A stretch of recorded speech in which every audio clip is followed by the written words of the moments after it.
on the disc can cause annular tears to form.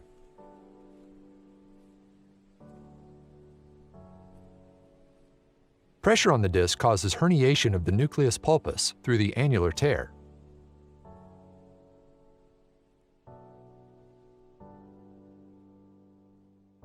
Inflammatory tissue develops within the annular tear, causing neck pain. The inflamed annular tear generates pain signals.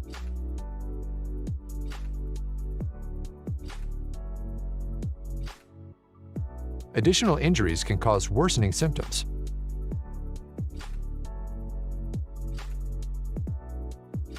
Inflammation from the annular tear can spread to the nearby nerve roots, causing arm pain.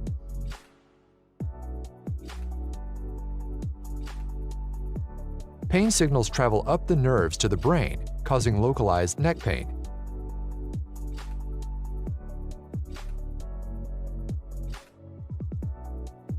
Pain signals reach the primary somatosensory cortex, causing conscious awareness of neck pain.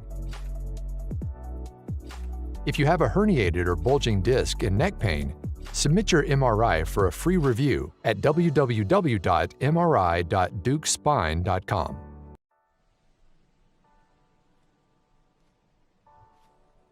Traumatic injury on the disc can cause annular tears to form.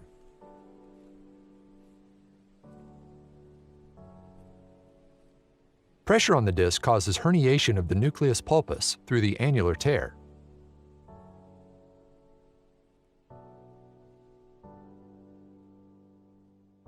Inflammatory tissue develops within the annular tear, causing neck pain. The inflamed annular tear generates pain signals.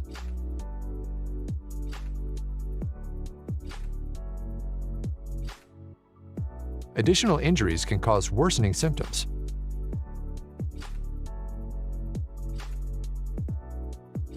Inflammation from the annular tear can spread to the nearby nerve roots, causing arm pain.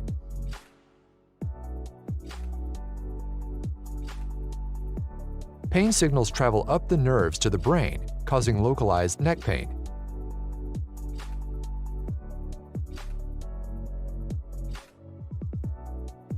Pain signals reach the primary somatosensory cortex, causing conscious awareness of neck pain. If you have a herniated or bulging disc and neck pain, submit your MRI for a free review at www.mri.deukspine.com.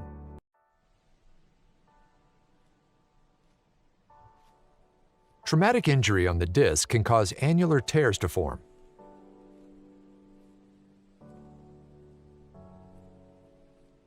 Pressure on the disc causes herniation of the nucleus pulpus through the annular tear.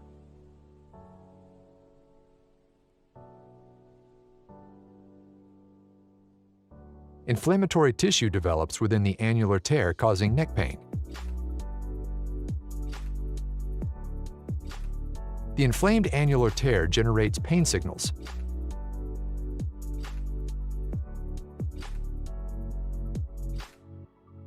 Additional injuries can cause worsening symptoms.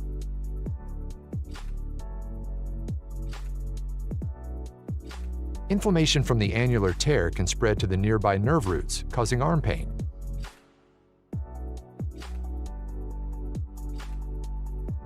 Pain signals travel up the nerves to the brain, causing localized neck pain.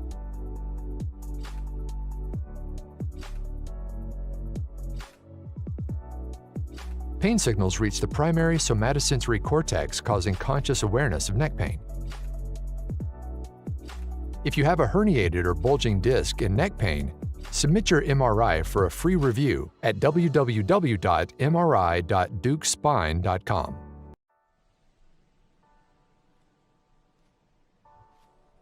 Traumatic injury on the disc can cause annular tears to form.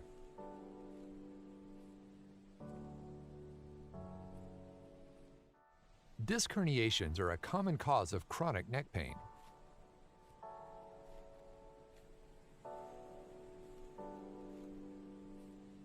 The inflamed annular tear causes neck pain. Inflammation of the nerve roots causes arm pain. A Band-Aid-sized skin incision is made. A small tube is inserted without damaging the bone or soft tissues.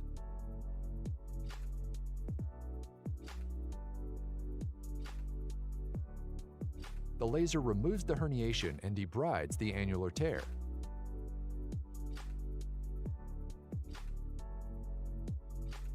The annular tear heals on its own. It can take up to 12 months.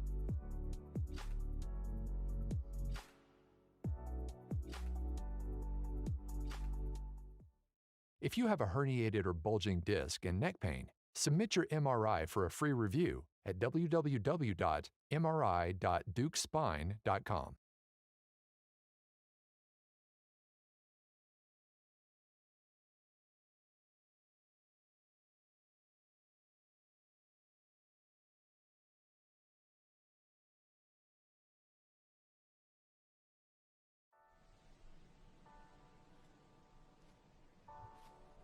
Traumatic injury on the disc can cause annular tears to form.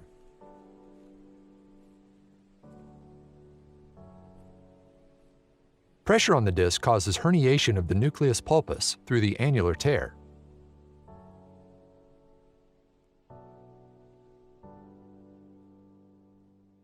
Inflammatory tissue develops within the annular tear, causing neck pain.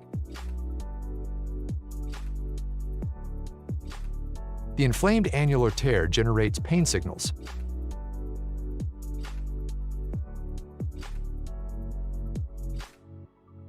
Additional injuries can cause worsening symptoms.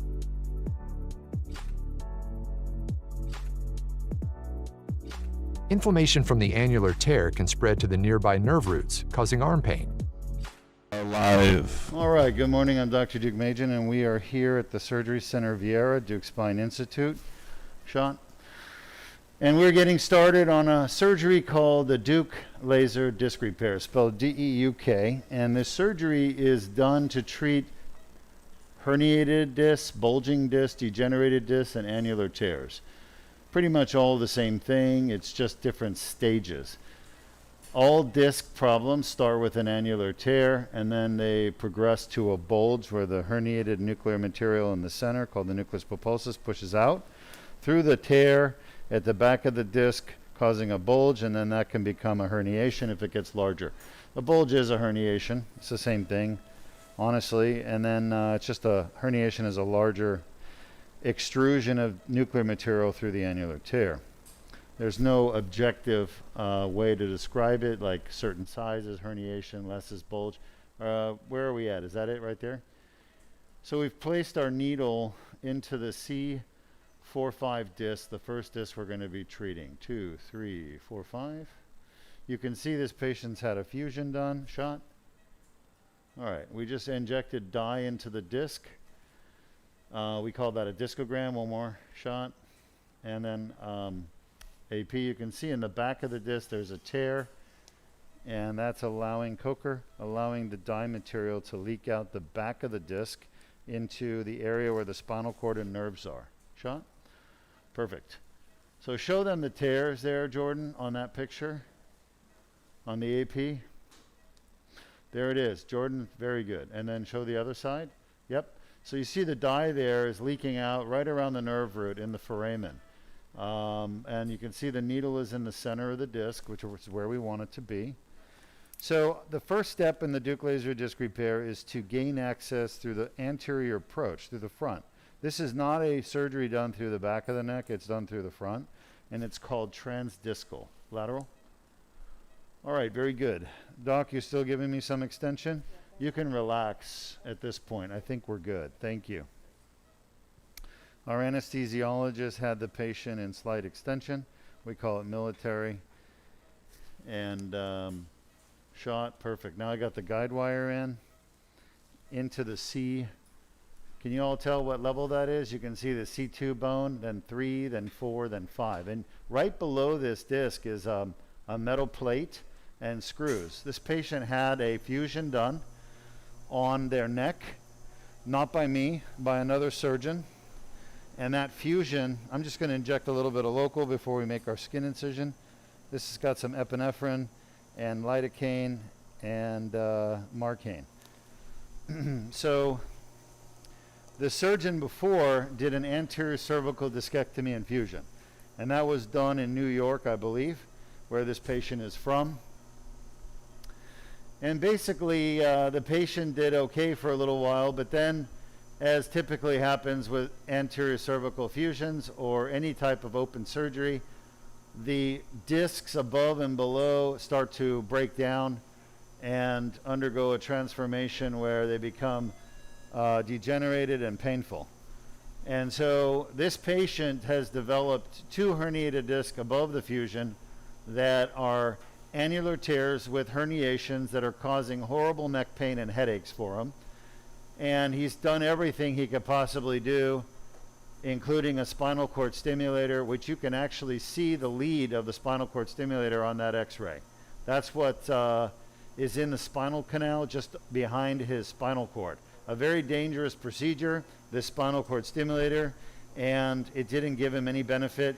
He actually has turned off the spinal cord stimulator. Show our audience the spinal cord stimulator, Jordan, on the lateral x-ray, please. Yep. So you see the little black dots, those are the contact electrodes. They're made out of metal. And then what the spinal cord stimulator is connected to down below, you can't see it, but it's in his back, is a little generator or battery and a computer.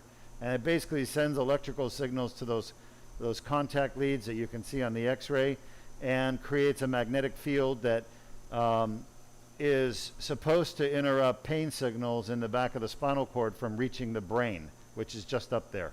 But it's not working, and they don't work very well at all. The reason most doctors put spinal cord stimulators in is because they want the money. They get a lot of payment, they get a lot of money for spinal cord stimulators. Medicare pays around $30,000 for them, and for a pain management doctor who normally makes a few $100 for a procedure, that's like hitting the lottery.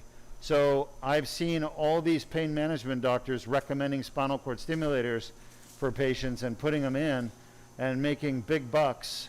And that's really what's driving all this now venture capital investment into pain management practices across the United States.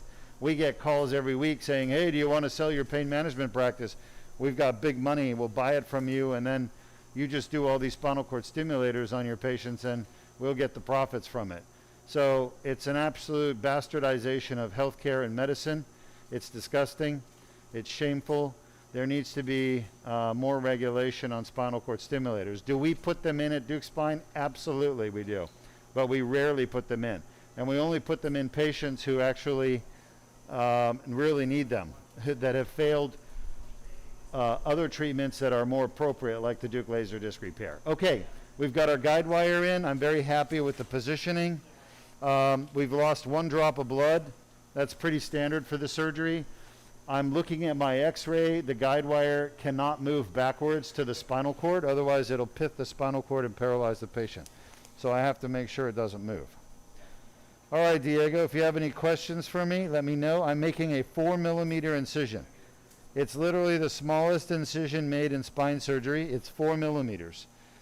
And the whole surgery will be done through a 4mm incision. Can you guys see this here, Diego? Yes, we can. So there's the incision. It's tiny. And I'm going to fix 2 discs with 1 4mm incision, most likely, as long as it's in God's plan. All right. We do have a question. Well, we have a question. Give me a minute as I do this. This is an important part. I don't want to lose focus. So here's your Raytech. So the Deuk laser disc repair is a revolutionary new surgery where, just a little bit, where we're actually doing what's called endoscopic surgery. Endoscopic surgery has been done for a long time in medicine. Shot? But it hasn't been done in the spine. It's been done in, the abdomen to take gallbladders out. It's been done to take even uteruses and things out. In gynecology, it's been done in general surgery now for years. It's even being done in ear, nose, and throat, like sinus surgery is done endoscopically. But it's never really been done in spine surgery until more recently. Shot? The problem is it's extremely good for the patient, but it doesn't pay the surgeon very much. So a lot of surgeons aren't doing it because A, they don't know about it, because they're being basically kept from knowing about it by the companies that sell, well, you guessed it, the screws and rods you're seeing down there. How much do you think those screws, rods, and cages make for the company that sells them? In this surgery that the patient had about $10,000 worth of screws and rods. I'm sorry, screws, cages, and plates. Okay? So the companies that make that $10,000, well, they control the education of surgeons. And if you don't believe me, go look at any surgery meeting, neurosurgery meeting or orthopedic surgery meeting. All the meetings have sponsors and advertisers, and that's the companies that make this metal. And basically they control the education of the surgeons, and they're not letting the surgeons learn about endoscopic surgery. I had to take it into my own hands, travel overseas. I went to learn from the South Koreans, a German surgeon and an American surgeon over in Phoenix, who's now retired. Shot. All right, that looks pretty good. We're right in front of the spine now, right on the anterior longitudinal ligament. Let's get a AP Coker. So I've moved the dilator, which is a skinny little metal tube with a tapered tip down along the guide wire, and I want it to be pretty much in the center of the spine, just above the plate. So we're going to get a quick view with an AP. AP stands for anterior posterior, and it looks perfect. And the staples, guys, those are in the back, right? Luis? Are that's these staples here? Yeah. Got it. All right. Yeah. All right. We had to staple the drapes so they don't migrate up and expose an unsterile area. Take that. All right. So now that I've verified that the dilator tip is in the center between the longus colli muscles, right against the anterior longitudinal ligament, it's an avascular area. There's no blood vessels there, so it's safe. I'm going to bring this thing down and advance it. Meanwhile, I'm going to keep looking and making sure that the guide wire doesn't move in, okay? Because I don't want the guide wire to push down and go further. Because sometimes you can actually pinch the guide wire inside the dilator with a little bit of tissue, and then you advance both, and you don't want that. So I'm advancing my dilator right now through the ALL and into the disc. Remember, this is an anterior approach. We're not going through the back. It's an incredibly sophisticated surgery that preserves the entire disc, so there's no need to do fusion or artificial disc afterwards. Shot? Making some progress. Now the herniation that we're going after, the annular tear and the herniation, is in the back of the disc, and that's where I'm headed for right now. Because the patient has worse right-sided symptoms and findings, I'm going on the left side. Shot? Of the spine. All right. So I'm going to take the guide wire out and advance it with a mallet. Shot. The mallet looks barbaric, but it's actually very safe. Shot. We're going to get to the other side of the disc. Shot. Right where the herniation is its worst. We're going to fix the entire disc herniation on both sides. So I'm very close to the back of the disc where the herniation is. I can actually feel the tear in the back of the disc called the annular tear with the tip of the dilator. So check it out. We got our dilator in. It's in perfect position. We've lost a drop of blood. We have a 4 millimeter incision. I'm going to bring my tubular retractor over the dilator and set it into its final position, where the tip of this tube is right against the herniation and the annular tear, and I'm going to use a laser to clean up the annular tear and remove all the fragments of herniation. And that's the whole surgery, folks. There's no metal. There's no $10,000 bill for screws and a cage and metal, which is why the companies that control spine surgeons in the United States and worldwide, companies like Medtronic, Alphatec, Nuvasive, Synthes, well, they're sold now, DePuy, Johnson & Johnson, okay, all these companies that sell metal for spine surgery, they're against this surgery because we're not going to be putting any metal in this patient. So they're keeping the surgeons from learning about this in the United States. It's a shame. That's why we do our own education and our own broadcasting, because ultimately we're in healthcare to help patients get better the best way they can. Shot. And that's to do what's right for the patient. And that's minimally invasive endoscopic surgery without metal and implants. Do I do fusion surgeries? Absolutely. I've done thousands of fusions. And I did fusions primarily because patients couldn't afford to do laser surgery and pay out of pocket. So they would just rely on what their insurance covered at the time. So for many years, I did the second best surgery for them. And my results with fusions are very, very good, better than 99% of surgeons out there. And so I was still helping people with fusion surgery, but once the endoscopic procedure became more readily available to people, that's what they want. So people travel now from all over the world to get this Deuk laser disc repair. You can see the dilator has moved backwards. We don't want that. So I've got to advance it again. And it just sometimes does that as you're hammering in the tubular retractor shot. Yeah, that's a little further than I want. Shot. Shot. Shot.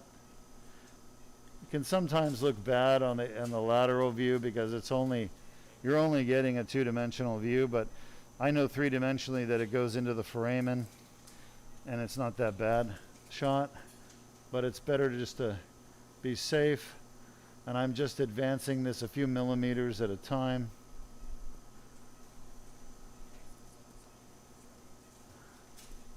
And using the mallet, I can actually gauge the amount of force that I'm applying to make sure it's the right amount of force. All right. Let me see. Again, you have to make a small adjustment with the dilator. Shot. Shot. And we're pretty close to our final docking position on the tubular retractor. Shot. Yeah, we're just about there. Shot. All right, that looks, let me give one more tap. That looks good. All right, perfect. So we're in position with our tube. So the whole surgery will be done through this little tube here. You see this here? A small little tube. It's a 4 millimeter diameter tube, and we're going to do the entire surgery through this 4 millimeter tube. That's why it's so minimally invasive. It's the true minimally invasive spine surgery. Everyone talks about how minimally invasive their spine surgery is, but this is the least invasive by far. There'll be no fusion, there'll be no metal, there's no need for artificial discs. All of that stuff is superfluous. As a matter of fact, this surgery you're watching right now will replace the 1 million cervical fusions and artificial discs done every year in the United States. Once surgeons learn how to do it, and once they're motivated properly to do it for their patients rather than, better paying fusions or artificial disc surgery. Basically, when the motivation becomes what's proper for a doctor, which is to do what's best for the patient, then everyone will be doing this surgery. Okay, so here we are at the bottom, and you can see this little area that the dilator created down there. Okay, where's my pedal? Yeah, I think so. Where is it? There it is. All right, we're at 20. So right now, what we're going to be doing is using this laser, which you can see the laser fiber, that little glass thing at 12 o'clock. It's generating or transferring laser energy or laser pulses to the back of the disc. And what it does is it basically vaporizes this abnormal tissue at the back of the disc. So, Diego, why don't you show our audience the video on why annular tear herniations cause neck pain, headaches due to the inflammation. Can you run that? Traumatic injury on the disc can cause annular tears to form.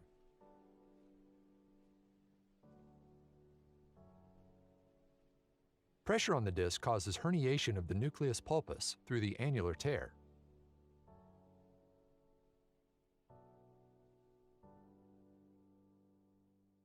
Inflammatory tissue develops within the annular tear, causing neck pain. The inflamed annular tear generates pain signals.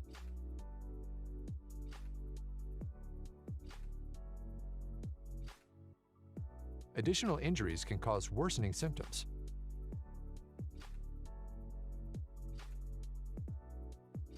Inflammation from the annular tear can spread to the nearby nerve roots, causing arm pain.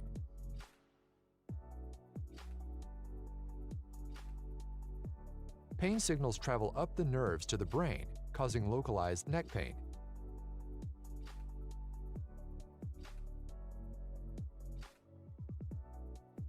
Pain signals reach the primary somatosensory cortex, causing conscious awareness of neck pain.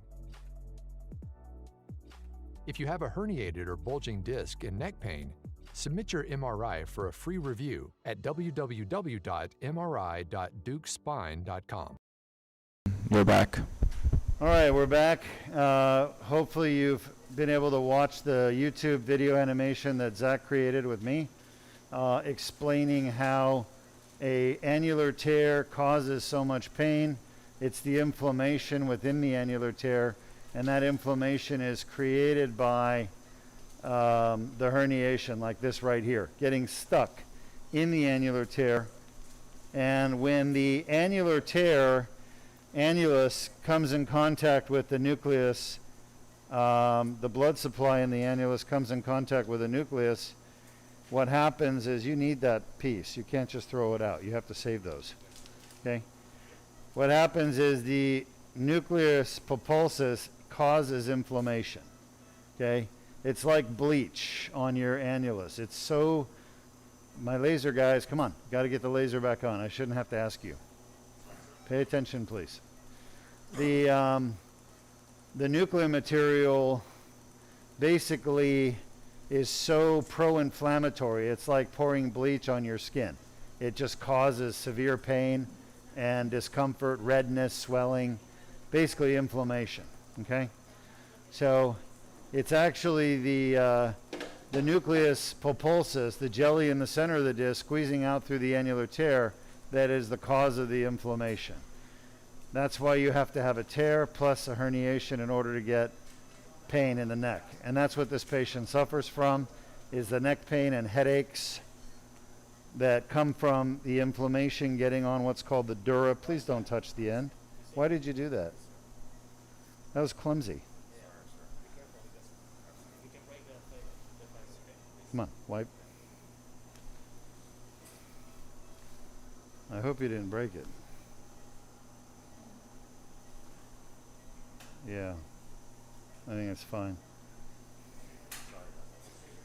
Yeah, just be cognizant of what you're doing, okay? All right, let's take the first question from our audience. Our first question comes from Facebook, and our viewer is asking, for this patient, was an epidural injection appropriate? And would it be a temporary fix? Yeah, so the viewer from Facebook is asking, for this patient, would an epidural steroid injection be appropriate, and would it fix the problem? So, great question. So breaking it down to simplicity, this patient has 2 herniated discs that we're going to fix today, and those herniated discs are basically, he has 3, but the third one we're not going to be able to reach, okay? But the herniated discs are basically the source of his neck pain, headaches, and it's these 2 that I'm working on right now, this one and the next one I'm going to do. Those are the majority of his headaches and neck pain, okay? Look at that herniation right there. So, since the source of all of this patient's symptoms is really inflammation, okay? Inflammation. Focal, we call it focal because it's in a focal location. It's not throughout the whole body. It's focal. It's kind of like a pimple on your face when it's really inflamed and red and tender and painful. That's really what we're dealing with, a very small little area in the back of the disc where there's massive inflammation. So is an epidural steroid injection appropriate? Absolutely. You can do an epidural, okay? And the problem with epidurals is that they don't work long term. They may give some temporary relief of symptoms, but then they stop working after a few days, a week, and then the patient's back again in pain, needing another treatment. So the Deuk laser disc repair that we're doing now is a one-time, one and done, you're fixed. As long as you don't re-injure the disc after surgery. Now, what's the chance of re-herniating your disc after the laser surgery? It's 1%. That means 1 out of 100 patients. I've been doing this 15 years. Every 100 patients we do, we get somebody who doesn't follow the rules properly or is just unlucky and follows the rules but just re-herniates doing, sleeping at night or doing something. They usually know what they did wrong, but sometimes they don't. This is the herniation, by the way, in the foramen on the right side at C4-5. And it's all scarred up. That's what I'm blasting away, literally layer by layer of the herniation. I'm peeling it away with the laser. Like peeling away layers of, this is mostly scar tissue from inflammation. But I can see there's still pieces of herniation in the foramen. And I want to make sure we get as much as we can so we treat this patient's symptoms. But we're all the way out in the foramen on his right side at C4-5. And this is scar tissue again. You can see I've excavated a lot of this herniation already with the laser. A lot of the fragments are already gone. Can make out the nerve root right there.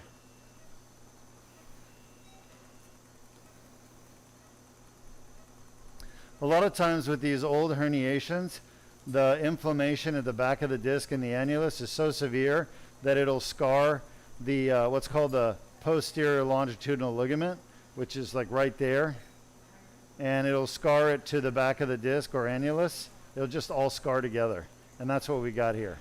And the yellow stuff, the gold stuff, is calcium deposits that are happening, and so I'm going to turn around and face the other direction. I'm going to head out towards his left foramen. So I'm turning my scope around, and we're going to start working the other way. And you can see the torn annulus there at 9 o'clock, those white fibers right there. That's the tear. That's the tear that allowed the herniation. And then you see the little white fibers there, right? Let's see if I can point them out. Right there. That's the posterior longitudinal ligament fibers. So you can see them going up and down. That's typical, okay? And all this stuff, this blue stuff, is the herniation. That's stained with our dye, our Deuk spine dye. That's blue color, right? Special dye. So this surgery is just repairing basically the annular tear and getting rid of the herniation that's pushing on the nerve and spinal cord. There's a piece of herniation there. Just a chunk. I'm trying to float it out without actually stopping my surgery, but it doesn't want to cooperate. Oh, here we go. Come on, almost out. There we go. Get out of there. Any more questions? Yes, for the Deuk laser disc repair, do you need to stop eating and drinking before? Yeah. So for the Deuk laser disc repair, do you need to stop eating and drinking beforehand? 100% yes. This surgery is being done with the patient asleep. This patient is not awake. Now, great question, because my colleagues that taught me the surgery, the beginning of the surgery, the very basics, they were the Koreans, the South Koreans, and they do this surgery with the patient awake. And so what I recognize right away is that with a patient awake, they're squirming around and moving, and it makes the surgery a lot more dangerous. And the reason for keeping the patient awake is just so the patient can say, oh yeah, my arm pain is gone. Well, guess what? I'm not treating just arm pain. I'm treating neck pain, headaches, and arm pain. So I don't need my patients to tell me their arm pain is gone, because 100% of my patients have had their arm pain gone after my surgery. And it's a lot safer with the patient completely asleep rather than having them awake. So the Koreans have had some paralyzed patients as a result of the patient moving during surgery, and then they zap the spinal cord or compress the spinal cord, and then they end up paralyzed, okay? They won't tell you that. They won't admit it, but I know, because I know people in the industry, and I know everything that goes on endoscopically for the most part. And I know they stopped doing cervical for a long time. Meanwhile, at Deuk Spine, we've gone beyond cervical. We now do thoracic herniations. We've been doing thoracic herniations for almost 2 years. We've done 11 patients. I was talking to a patient yesterday who may be our 12th patient, and he's got 2 thoracic herniations that the doctors have ignored for a couple of years now. The guy is walking around with a cane. He's in so much pain, and the doctors he's seen have just told him, you know, just do pain management. Well, there is no pain management for a thoracic disc herniation, okay? It doesn't work. And these people need surgery to fix that thoracic herniation. So by these doctors denying patients treatment that will actually fix their problem permanently, they're not doing any good service to the patient. They're not helping the patients. You know, if you're not comfortable treating a thoracic disc herniation as a surgeon, fine. Send them to Deuk Spine Institute. We'll take care of it. We do it endoscopically. We do it minimally invasive. The other surgeons don't know how to do the surgery minimally invasive endoscopic. All they know how to do is, you know, what's called an open procedure, where they go in and they remove part of the rib and they move the heart and lungs over, and basically it's a major dangerous surgery, lateral extracavitary or transpedicular approach, which is what I learned how to do in residency in neurosurgery at UF in Gainesville. But the truth is that surgery is a very dangerous, very painful, like literally you're in the ICU for a week after surgery and you spend a couple of weeks in the hospital. It's crazy when I can do that outpatient in 30 minutes and my patients go home 30 minutes later and they're up walking and driving and shopping and working the next day. So there's serious advancement in spine surgery, and people are not aware of it because they're not being told by their doctors, they're not being told by their hospitals, they're not being told by their therapists, because those people don't know about these advanced treatments that are now available.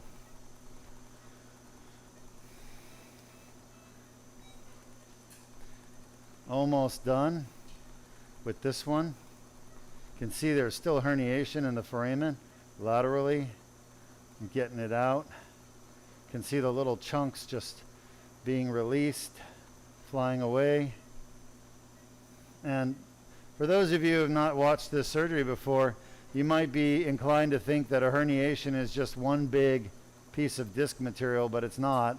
Most of the time it's little pieces that come out, a little bit at a time. That's what we have here. And the reason for that is actually quite simple. People think a herniation happens like, oh, I got a herniated disc last week. No, herniations happen in steps, like multiple steps. You understand what I'm saying? It's not a one and done. It's like you get a tear, and then the tear gets a herniation, and it's small, and then maybe the next time a little more comes out, and then a few weeks later a little more comes out, because once the tear happens, it doesn't heal. It's trying to heal. That's why you get the pain in the neck or back or thoracic. It's trying to heal, but it can't heal. And because it can't heal, that tear is still there, and every time you bend and pick something up, you're pushing more jelly out through the tear that didn't heal. And then it causes more inflammation and pain. Eventually it gets to your nerves and starts causing nerve pain. So, you know, understanding the disease is so simple now, and I've been trying to teach everyone about it, but so many doctors, like literally 95% of doctors, still don't understand it. So they need to watch our broadcast so they can learn something. But all of this neck and back pain is curable now. All of it.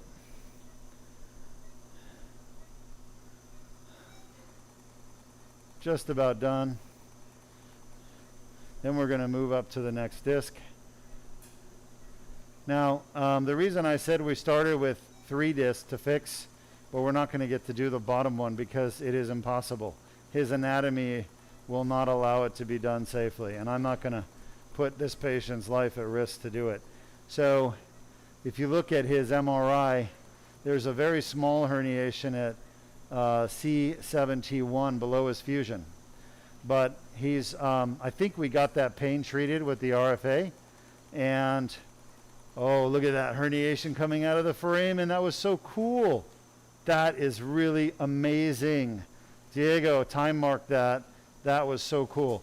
Big herniation just came straight out of the right foramen with a little bit of, you know, we had to release the scar tissue with the laser. There's another one. And the beauty of this system is that the laser not just vaporizes and burns things, but it also creates a pressure wave which blasts things. So there's a mechanical debridement along with the curettage that comes with the laser. It's like there's nothing like this in the world. Look at the foramen is opening and closing. This is on his right side. I don't see any more fragments coming out. I'm very happy with that. Once again, here's a fragment on the left side. I'll have to grab it because it's too big.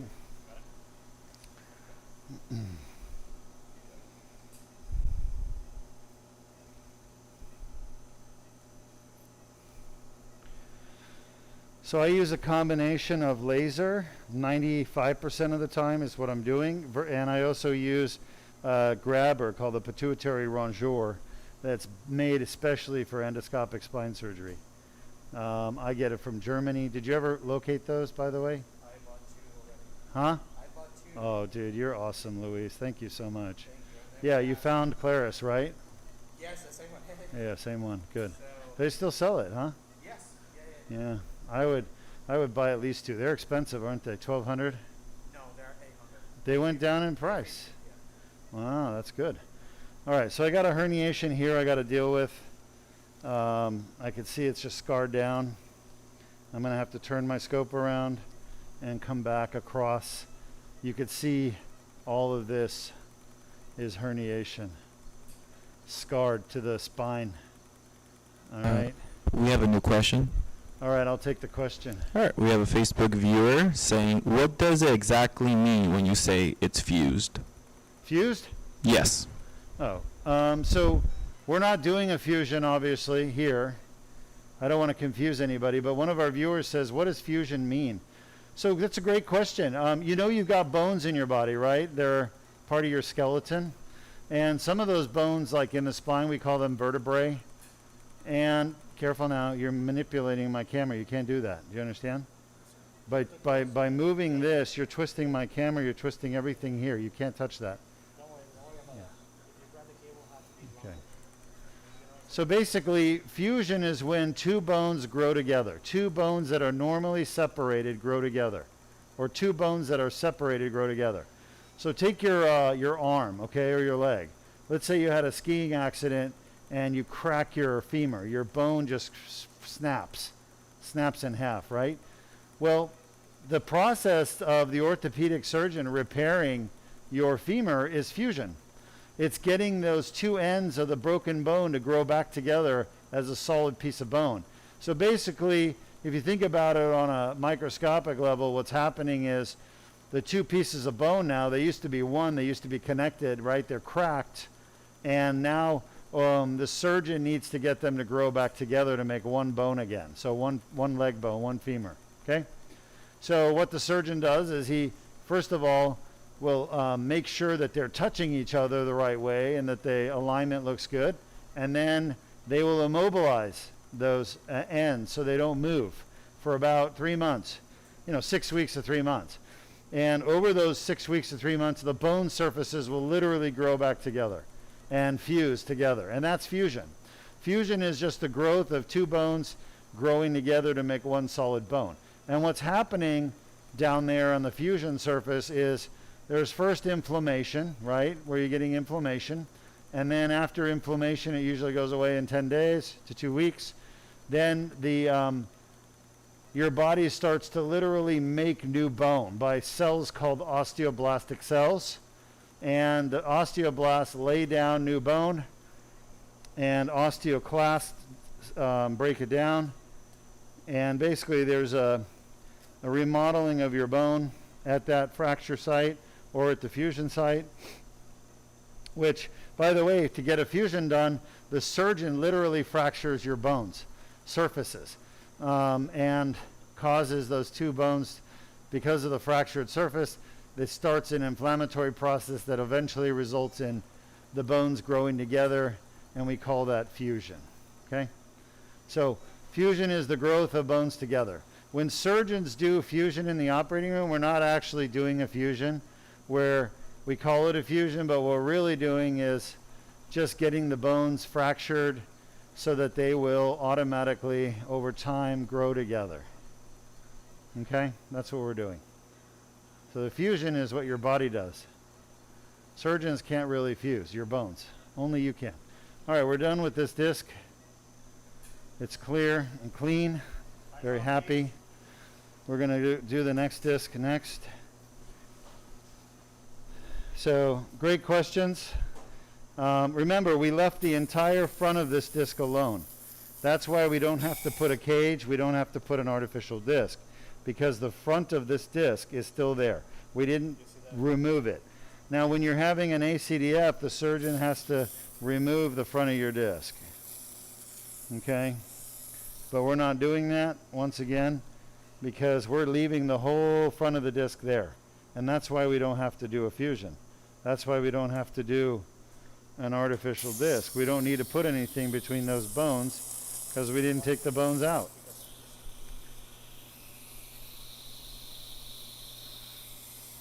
I mean, we didn't take the disc out.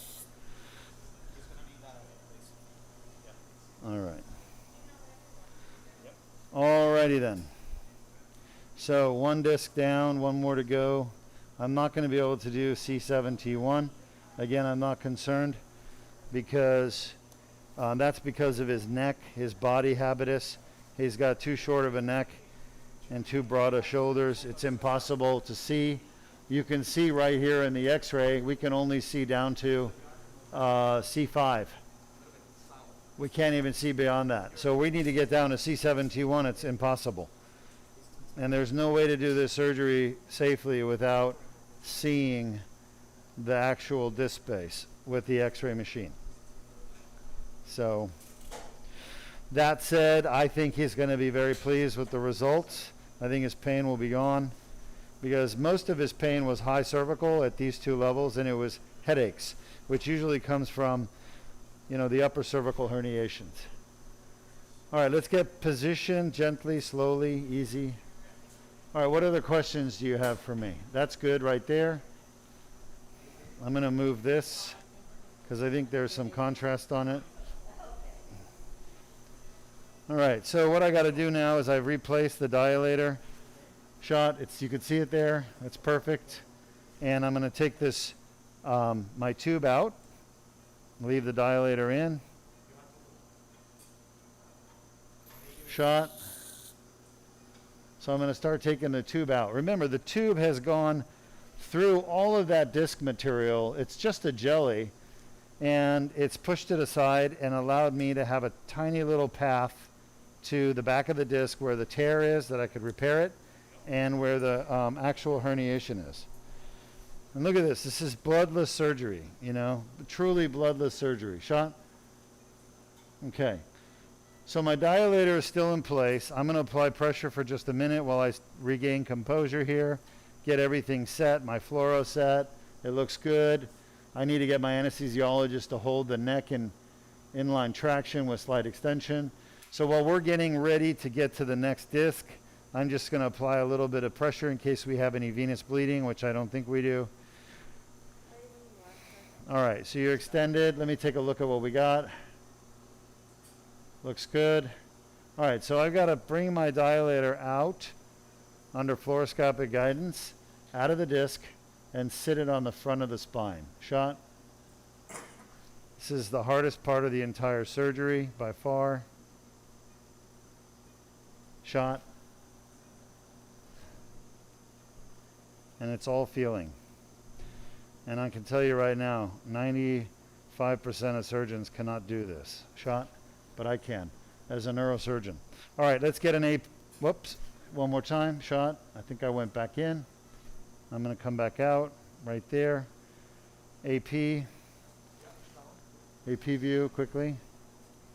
So I want to see where I am, shot. Yeah, so I'm a little bit off to my side. I want to come back, shot. Perfect, now go back to a lateral. So I'm going to use two views, AP and lateral fluoroscopic views, to navigate from the first disc to the second disc. Okay, so shot, shot. I need another AP, see where I am. So Jordan is moving the machine back and forth. Yeah, I can't take my hand off. It's got a big bone spur anteriorly. So I'm a little bit off to his side, which is fine. I'll bring it back. Shot. How are you doing, doctor?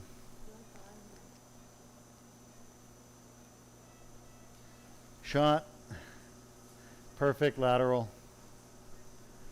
Could be a little bit more to the other side now. You see how I move the dilator under fluoroscopic guidance? Gosh, that's beautiful. That's beautiful. Everybody hold still. We're almost done. AP quickly. So I'm happy with my lateral view. I'm sitting right over the 3-4 disc in the front, in the center. I think I'm in the center. Yep, that shows me that I am. Let's go back to a lateral view.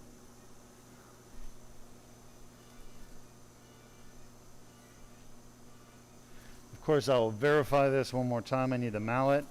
Mallet, mallet now. I'm going to tap in to the ALL shot. Shot. All right, give me an AP, Coker. So I'm using my side view and my front view, going back and forth to check the position of my tip of my dilator. Shot. Yeah, that's really nice, actually. Yeah, that's really nice. Lateral. Mallet. Almost done. All right, that looks really good. Something is, all right, that looks good, yeah. Shot. All right, that looks good. Shot. All right, take this. Now we're going to clean the pipe because some tissue got in the middle of there through the front of the dilator. So you're watching the most advanced spine surgery in the world. Again, you're not going to see it anywhere else because other surgeons don't know how to do this around the world. But this is surgery done without implants, without metal, without biologics, without cadaver bone, without fusion, without artificial discs. And that's why, because we're not using these big companies' implants and making them rich, that's why you're not hearing about it, because surgeons are doing the surgeries that make themselves the money and make the companies the money. I need the mallet, guys. Come on. This has got to go all the way into the back. Come on, you guys know, you know that. Shot. Shot.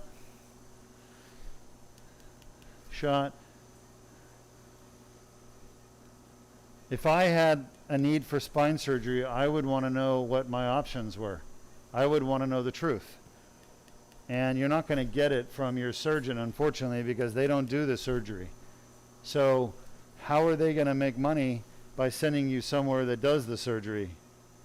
They're not. We don't pay for referrals. Nobody does. It's illegal. So the only way you're going to get the information about this surgery is if you find out yourself from us teaching you, because your surgeon isn't going to say, oh, the best surgery for you is endoscopic laser surgery, but I don't do it. Mallet, come on. Do you see the tip has moved back? What do you think I'm going to need next? Sean? Yeah, I know that you're new at this. You're training, but at the same time, you've got to be using your brain. Okay? Nope, leave that alone. Shot. So again, I'm gonna bring my shot. I'm gonna bring my tubular retractor down. How are we doing? What are you still doing some with the neck? Yeah. Can you flex it, extend it just a little bit? Sorry, extend. A little bit more. Yeah, a little more. We're almost done. I'm just about to the front of the spine. Shot. And just a little more extension. Are you extending him? Yeah, that's nice. So I want to get my tube to the front. I could actually start to feel it right now. Good. All right, my dilator is moving back again, but I'm not terribly concerned just yet because I still have a little ways to go with my tube. Shot. Shot. Going through the ALL. Shot. Yeah, now we're advancing. Shot. Beautiful. So you can see the back of the vertebral body and the tip of the dilator is kind of lined up right there. That's where the annular tear is. Look right in front of the dilator, just to the left of it. There's a tear in the back of the disc. That's the annular tear. So we literally dock right at the annular tear, right where the herniation begins. That's the beauty of this surgery, is we're not damaging anything in this patient's body except we made a cut in their skin that's 4 millimeters, which is nothing. I mean, gosh, a shaving cut on your skin is worse than that sometimes. And the rest of the stuff below the skin, we're not damaging at all. We're just spreading it. It's called spreading it. And spreading tissues in surgery is always very safe. And it's the preferred way to get down to your surgical site. It's the preferred way, shot, to do your exposure is through spreading tissues. Just take that off. Shot. So once again, I'm almost there with the end. Nope. Shot. Almost to the back of the disc on my lateral view. Shot. Almost there.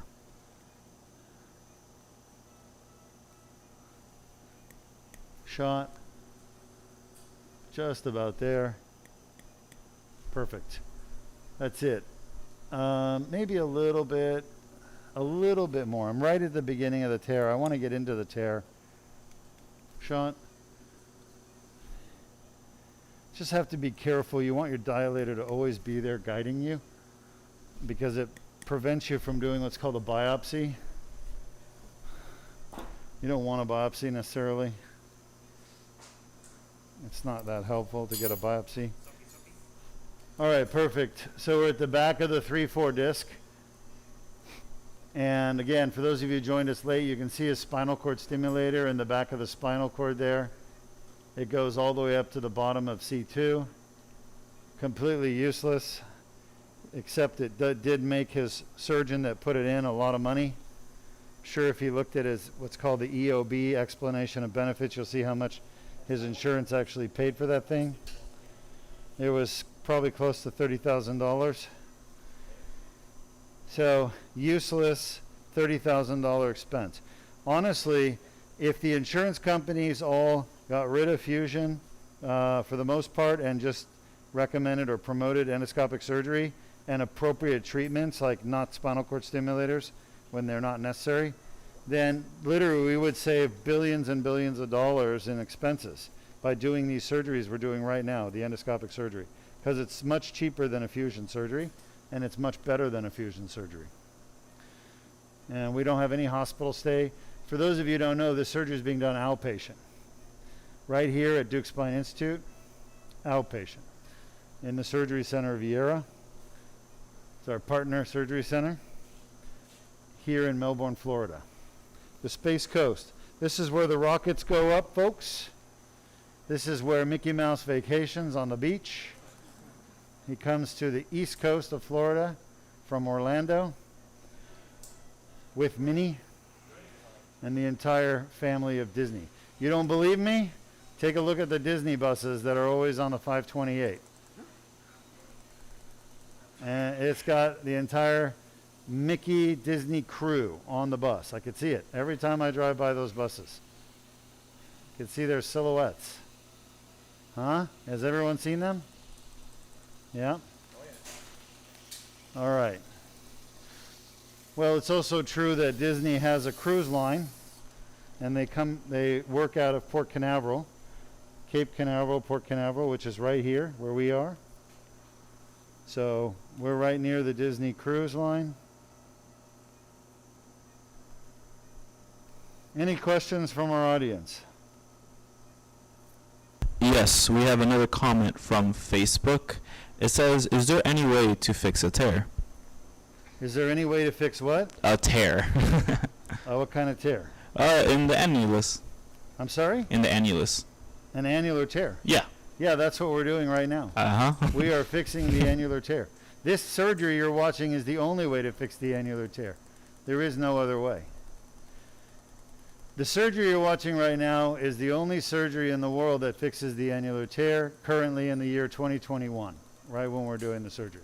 Now, will there be copycats of my surgery and technique? Of course there will. Once everyone figures out, you know, what I'm doing and how to do it, there will be people copying, and that's fine. But in the end, Deuk Spine Institute and Dr. Deukmedjian were the first in the world to annular tear repair. And I published it in 2012. That's almost 10 years ago. That was our first publication in a peer-reviewed journal, Surgical Neurology International. So we're the first to publish it 10 years ago.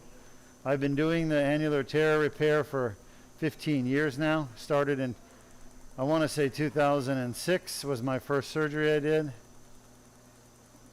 So,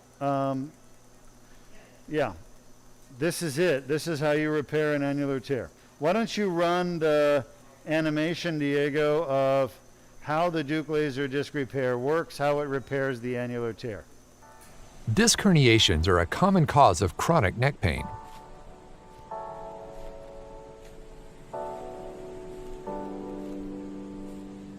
The inflamed annular tear causes neck pain. Inflammation of the nerve roots causes arm pain. A Band-Aid-sized skin incision is made. A small tube is inserted without damaging the bone or soft tissues.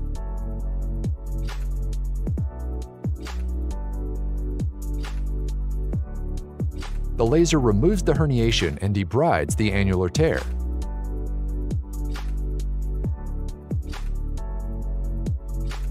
The annular tear heals on its own. It can take up to 12 months.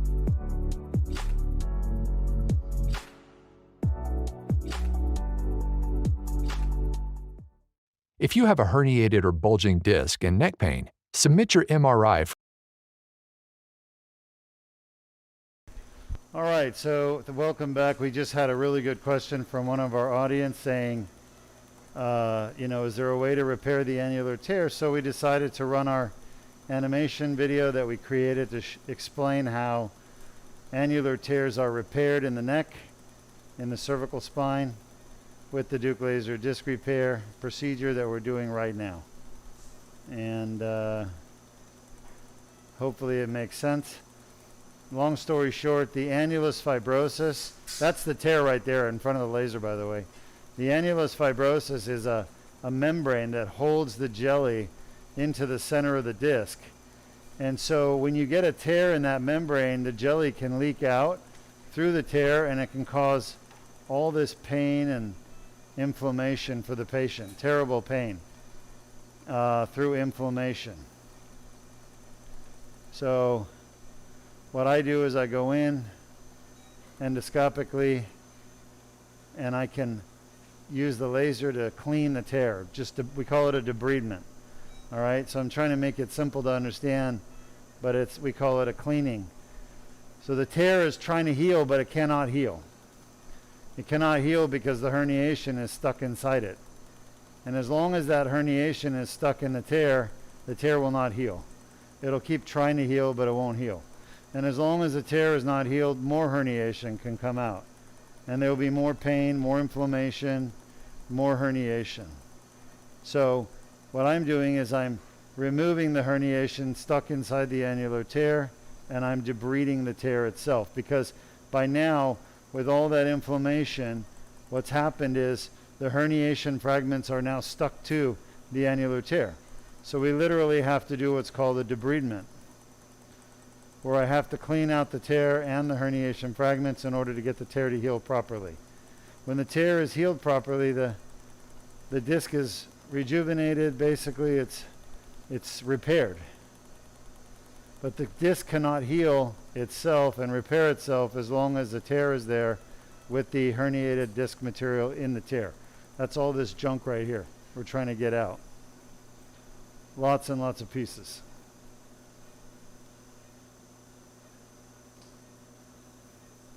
Now look how different this disc is than the last one.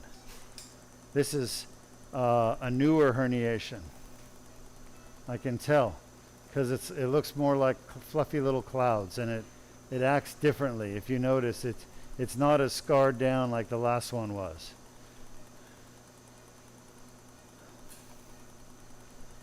So there's a piece of herniation there that went out through the tear and is sitting on the spinal cord, and I'm breaking it down a little bit at a time. It will probably release any second now and just pop out.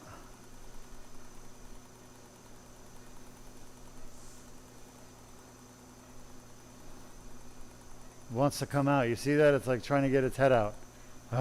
This fiber just keeps pushing backwards.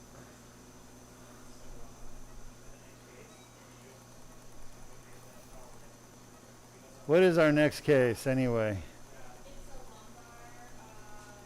That's a 5-level lumbar?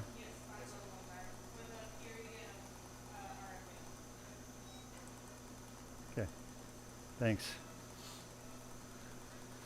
So if you settled in for watching our surgeries today, we actually have the next surgery is going to be lumbar for lower back pain and pinched nerves, sciatica.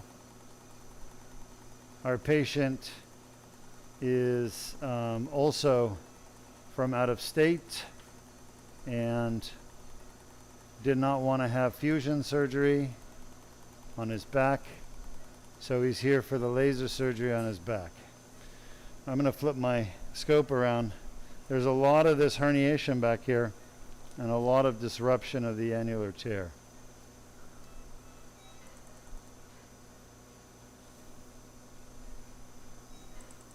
Wow, just a lot of pieces of herniation.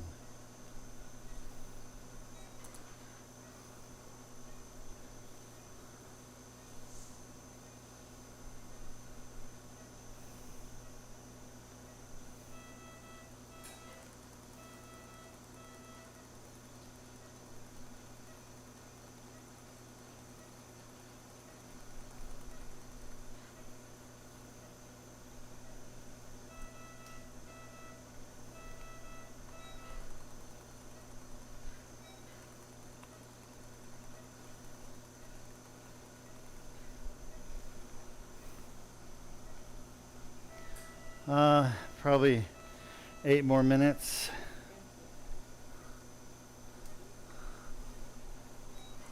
We have a new question from Facebook. Sure. Could cryoablation be used on scar tissue in the spine to stop pain? Just a little more louder. I just really couldn't hear it. Okay. I just heard cryoablation. Yes. Could cryoablation be used on scar tissue to stop the pain? No, cryoablation doesn't really work. It doesn't stop the pain. And again, it's not scar tissue that causes the pain. It's inflammation inside the annular tear that causes the pain. Okay, that's very important to understand. Oh, look at that giant herniation. So it's the neck and back pain that comes from a herniated disc or thoracic herniation. It comes from, oh, that's huge. It comes from the little nerve fibers that are normally found in the annulus fibrosus, on the periphery of the annulus fibrosus, the outer part, the outer half of the annulus fibrosus. It has pain fibers there. So scar tissue itself doesn't have pain fibers, but the annulus fibrosus does. And so the back pain, neck pain doesn't come from scar tissue. It comes from the annulus fibrosis.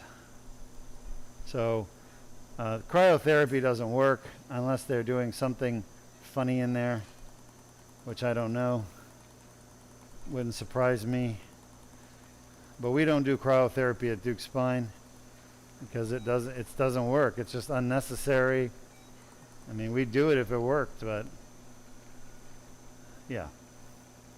Cryotherapy itself doesn't work. So Are they doing something else when they're in there that's making improvement in pain? You know, there's other things they can do. And I don't put any kind of dishonest behavior past doctors these days. There's a lot of charlatans out there.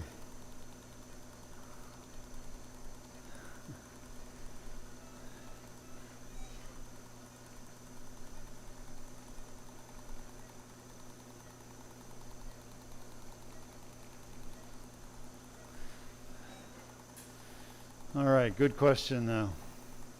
It's a fair question. Wow, this is a very different herniation, huh, compared to the last one. Just so much soft, fluffy material, herniated disc material, so much compared to the last one. The last one had a lot less. It was an older herniation, more scarred down, a lot less of the fluffy stuff. The fluffy stuff over time gets worked on by inflammation and gets compressed and scarred down.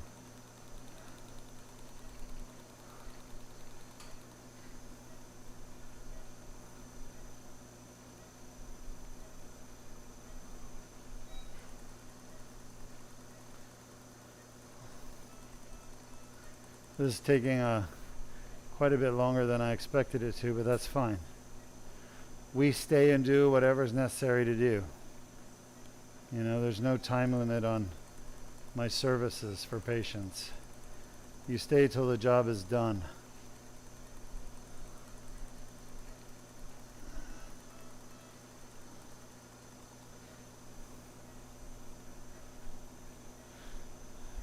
Great questions. Any more?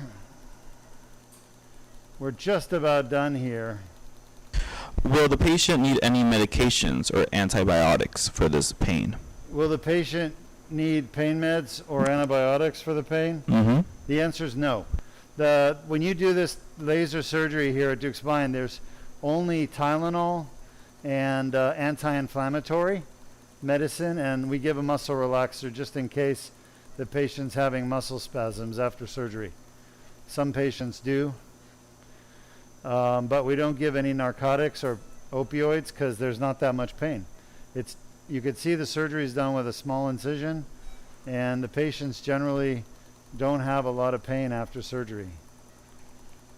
We're not creating pain because the incision is so small.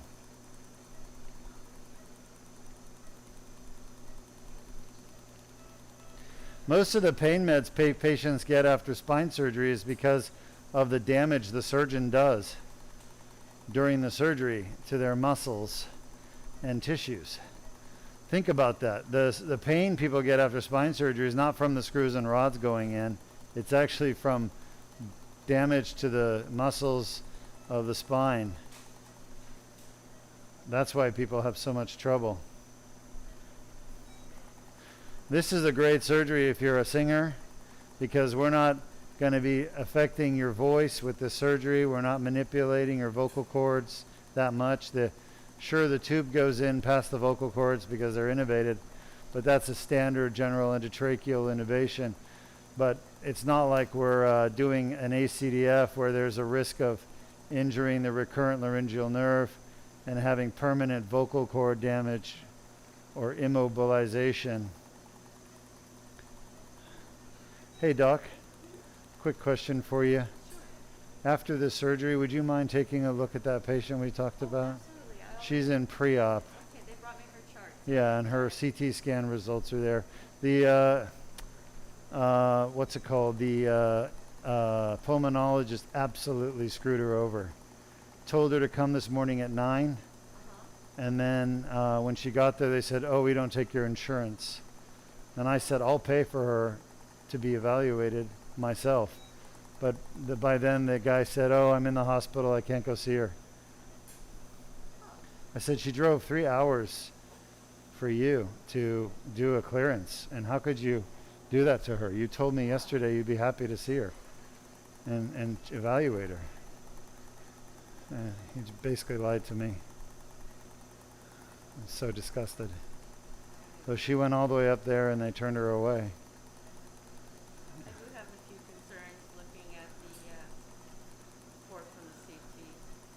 Sure. Yeah, we can talk about it. You're concerned about the recovery or what? Actually, I think it would just be helpful information to have some PFTs on her. Oh, okay. Pulmonary function test, because she also looks like she has some residuals from a possible pneumonia and Sure. some interlobular emphysema. Sure. So, all right, whatever you want to order, just order it, Okay. and we'll find someone to do it. All right, super. Thank you. Are PFTs something that are anesthesiologists trained to do that? No, we are not. You're not. So you have to be what? Pulmonologist. You can't have a cardiologist do it? Cardiologist can do it, sure. Now, she has a clearance from her pulmonologist coming. She does? Okay. Yeah. It's actually being faxed today. All right, well, we'll take a look at it all. So just take a look at that and decide what you want to do. Great, thank you. Just about done. Oh, this is such a pain in the butt. Won't come out. Grab her. I say 5 minutes.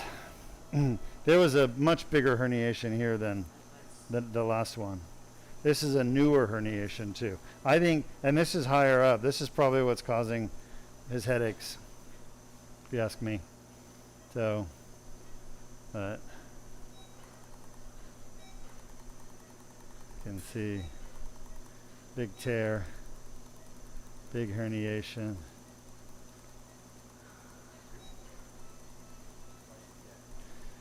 So the surgery is quite an interesting. It's like a PCDF, but I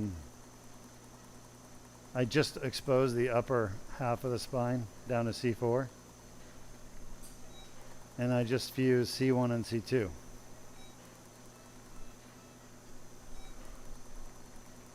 It's a C1 C2 fusion for C1 C2 instability.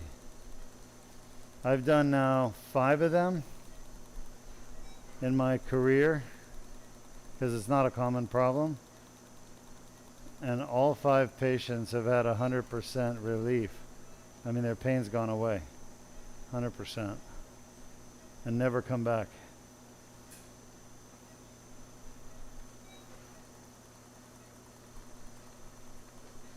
You know, it's pretty cool. We're talking about our surgery for next week. A patient with C1, C2 joint disease and what we call instability. And she's having a C1, C2 fusion done. And that will be one of the, I've broadcast them before. Come on. I've broadcast them before. And we have them on our archive. I've done several of them here at the surgery center, Deuk Spine. So they're probably there. You should look for that, Diego, and maybe we do just a quick like, hey, this is what we're doing next week, you know? It'd be kind of cool.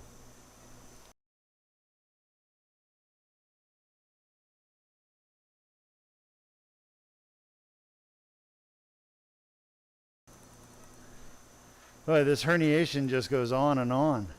This is the one causing the headaches, though. It's going way past midline.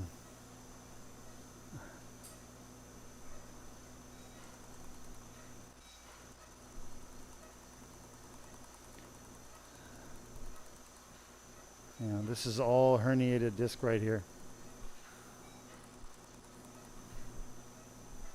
It's just little pieces coming out.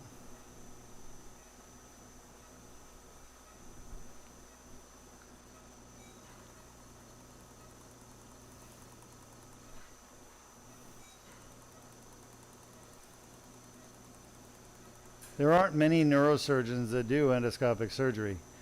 And endoscopic surgery is now being done in pediatric neurosurgery for treatment of hydrocephalus. So there are some pediatric neurosurgeons doing endoscopic surgery of the brain. And I was at a meeting in Florida for the Florida Neurosurgery Society just a month ago, and I got to watch some of the latest advances in endoscopic surgery for kids with hydrocephalus and tumors. And some of the pediatric neurosurgeons are just starting to do endoscopic surgery. I was kind of appreciating it because it's really nice for the kids not to have shunts put in, and which, you know, malfunction quite often. Then they have to come back and have a shunt revision done.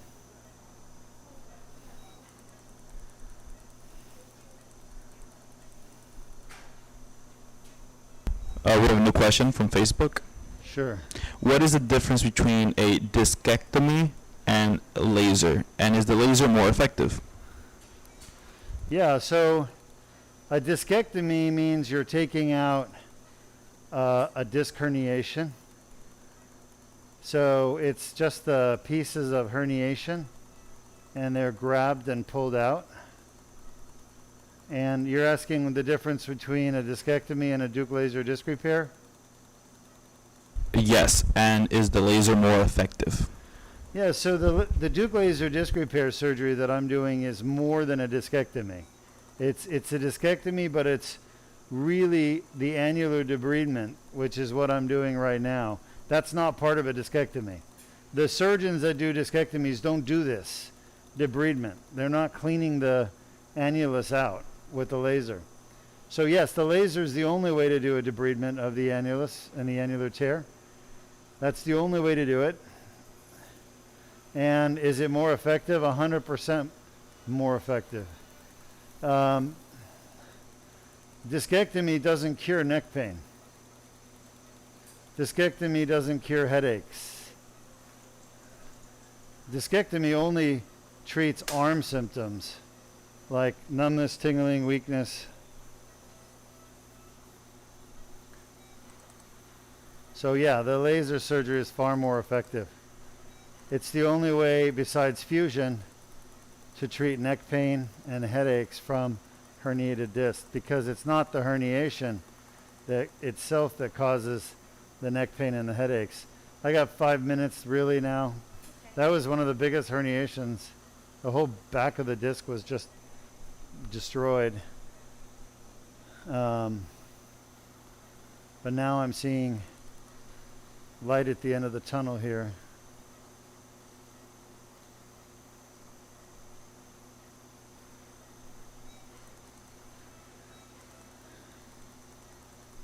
So if you go to a spine surgeon and say, I have neck pain, will you do a discectomy for me? They're going to say no. Discectomy is not done to treat neck pain. Okay? Discectomy is done to treat arm symptoms or spinal cord compression. And that's because discectomy is only done to treat arm symptoms.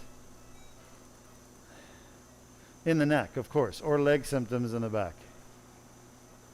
But we're not interested in just treating this patient's arm symptoms, because they also have horrible headaches and they have neck pain, and they want that neck pain and headaches gone. So if I just did a discectomy, his neck pain and headaches would still be there.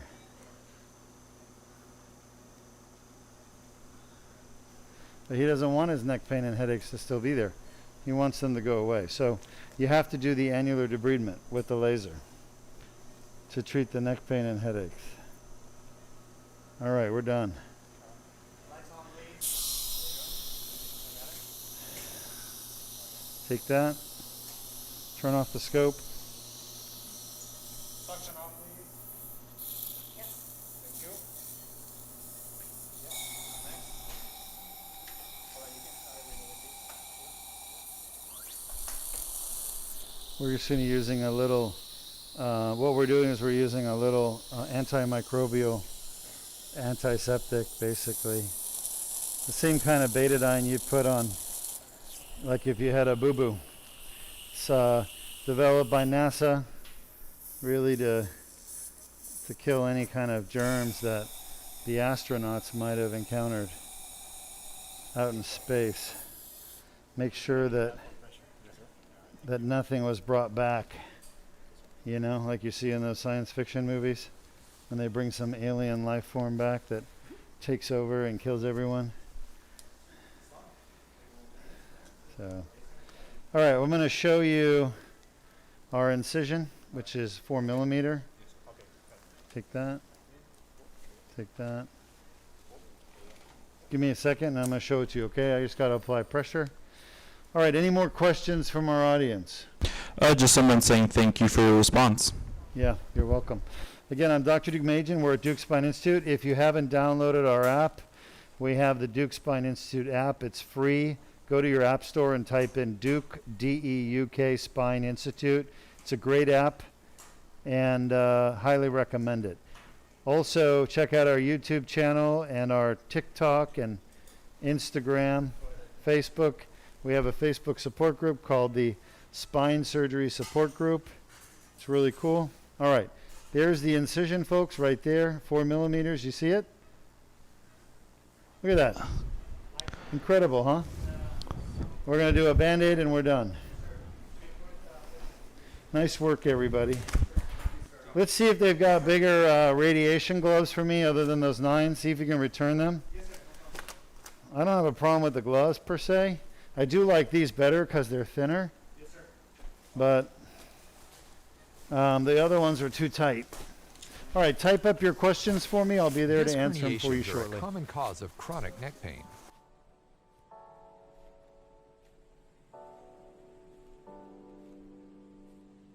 The inflamed annular tear causes neck pain. Inflammation of the nerve roots causes arm pain. A Band-Aid-sized skin incision is made. A small tube is inserted without damaging the bone or soft tissues.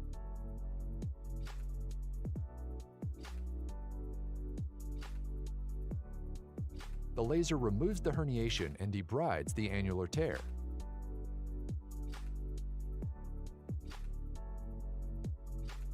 The annular tear heals on its own. It can take up to 12 months.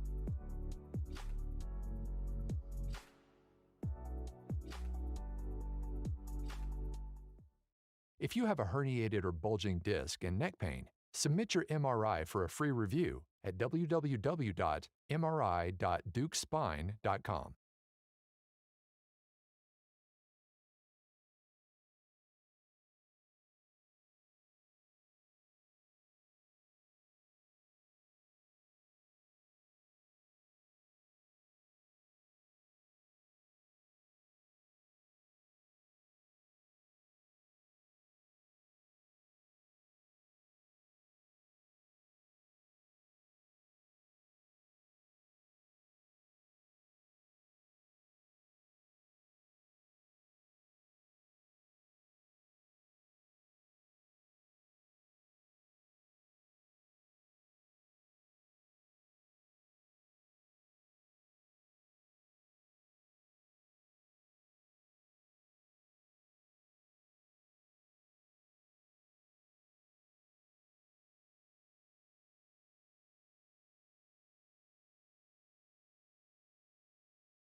Wendy's. Nope, you've got Moe's.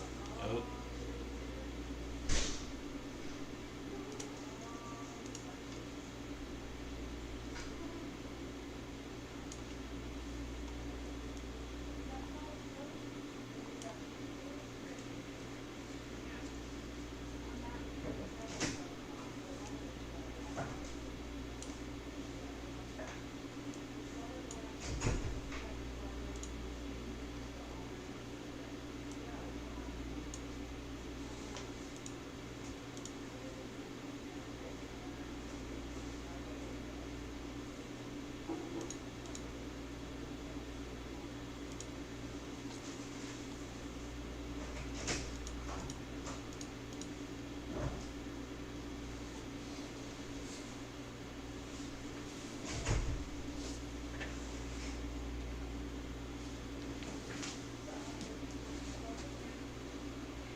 Well, hello, it's the new and improved Dr. Deukmedjian here for you.